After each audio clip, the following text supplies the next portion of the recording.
Bonjour à tous. Déjà, je suis très ravie d'être là parmi vous pour parler d'un sujet qui me tient particulièrement à cœur, celui de la mobilité connectée et surtout la mobilité connectée grâce au numérique. Mais je vais commencer d'abord par une petite présentation de SNCF Connect Tech pour se repérer un peu dans la galaxie du groupe SNCF, parce que nous sommes une filiale privée de SNCF Voyageurs et nous avons deux propositions de valeur. La première, c'est celle de SNCF Connect, l'agence de voyage, donc matérialisée aujourd'hui par une application mobile et un site internet que j'espère vous avez tous utilisé un jour au moins dans votre vie, pour prendre le transport en commun, le train et pour voyager d'un point A à un point B, en France notamment.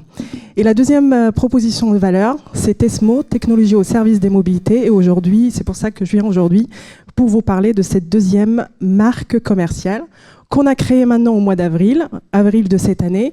Donc c'est une nouvelle marque pour mettre en valeur nos deux activités, celle des services numériques et celle des solutions au mode éditeur.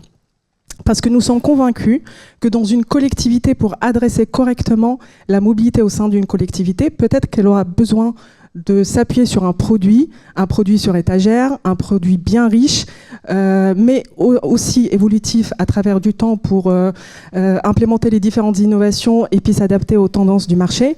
Mais une collectivité, c'est beaucoup de services en gare, services au guichet, services aussi à bord. Et donc en fait, c'est plusieurs applications mobiles. Et donc ces produits-là vont devoir être intégrés dans un écosystème bien complexe. Et c'est pour cela qu'on propose également du développement à façon sur mesure pour adresser ce marché-là. Je vais commencer d'abord, donc on va regarder un petit peu les différents défis que pourraient avoir les usagers au quotidien, les différents défis aussi en termes de mobilité pour les collectivités, et puis on regardera un petit peu comment pourrait adresser Tesmo ces différents défis. Premier défi, c'est que l'offre aujourd'hui, elle explose. Elle explose d'abord parce que la demande, elle est là, elle est pressante, et les clients, les usagers voyagent de plus en plus, ils sont de plus en plus mobiles, que ce soit au sein d'une ville, d'une région ou même en transfrontalier, parce qu'on a plusieurs centaines de kilomètres aujourd'hui en France qui sont partagés avec les pays voisins. Alice Avril, tout à l'heure, elle a parlé de plusieurs solutions, elle a exposé plusieurs solutions pour désengorger le transport en commun, mais il y a d'autres également solutions, parce qu'il y a des collectivités aujourd'hui qui mettent en place du transport à la demande. Par exemple, pour les clients qui ont un profil particulier, les personnes à mobilité réduite, ils mettent aussi en place du covoiturage, des lignes régulières de covoiturage pour permettre de compléter le transport en commun. On peut retrouver également des services de VLS, de vélo libre service, pour notamment faire le dernier parcours, au sein d'une ligne, enfin à travers une ligne ferroviaire ou même dans une ville, dans les transports en commun.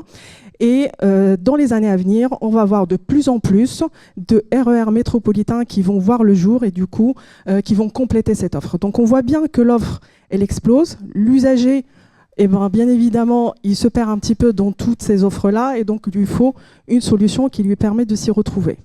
Le deuxième défi, c'est qu'en plus de ces offres-là, on se retrouve avec des applications mobiles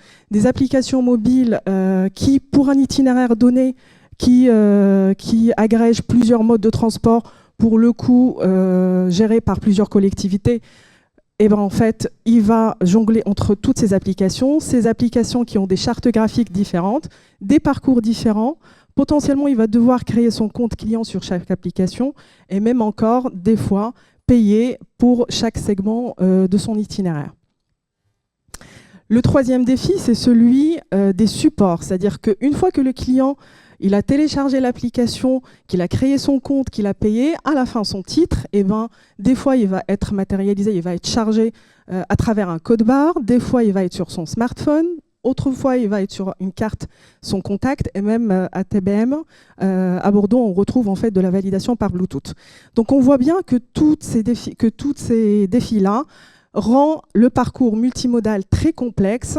Donc en fait, pour un usager qui va faire un parcours de son domicile vers un lieu de vacances, eh ben, il va devoir acheter à bord, ensuite télécharger une application pour charger son titre de transport, après prendre une autre application pour prendre le train, et enfin potentiellement se munir d'un billet sans contact pour faire le dernier parcours. Donc toute cette complexité de l'offre rend le parcours client très complexe, là où la mobilité devra être signe de fluidité et de simplicité. Donc le défi des collectivités, en plus de ceux des voyageurs, c'est qu'en fait, les collectivités, in fine, ils ont besoin d'une solution qui permet notamment à ces usagers de faire le parcours de bout en bout, un parcours fluide, avec de l'information voyageur, avec de la réservation, avec un guichet unique qui permet le paiement d'un panier unique, quel qu'il soit le mode de transport qui est dans le panier, qui est du tramway, qui est du métro, qui est du vélo ou du train. Et à la fin, garantir des trajets qui sont fluides parce que un retard, une perturbation, c'est une correspondance à gérer et à gérer correctement et surtout une information à pousser en temps réel au client. Cette information, elle peut être déjà juste, en fait, le train, il est en retard à destination, mais surtout pousser des itinéraires alternatifs à l'usager en cas de perturbation. Les deux derniers défis sont plutôt technologiques parce que pour assurer cette ouverture vers les collectivités voisines et même vers le transfrontalier, il faut d'abord s'appuyer sur des standards, sur des normes et surtout avoir des outils qui soient accessibles pour tous les clients parce que pour s'assurer d'être conforme avec la réglementation. Donc notre objectif, c'est de travailler main dans la main avec les collectivités pour proposer un produit sur étagère qui est adapté à leur couleur, à leur charte graphique et qui permet d'agréger toutes les offres de transport, bien évidemment à travers plusieurs standards, plusieurs connecteurs, parce que les collectivités sont une mine en fait de data et donc à travers l'information voyageur qu'on pourrait donner aux clients, à travers l'offre tarifaire que la collectivité met en place, on pourrait finalement, à travers un orchestrateur, agréger toutes ces offres-là et rendre un trajet multimodal efficace pour le client et un parcours dans l'application qui permet le paiement et aussi le fait de se munir de son titre de transport. Donc, les mobilités sont unifiées pour plus de territoires renforcés. Et donc, si vous avez besoin de plus d'informations, n'hésitez pas à aller sur le site internet de SNCF Connect Intech. N'hésitez pas à passer me voir cet après-midi.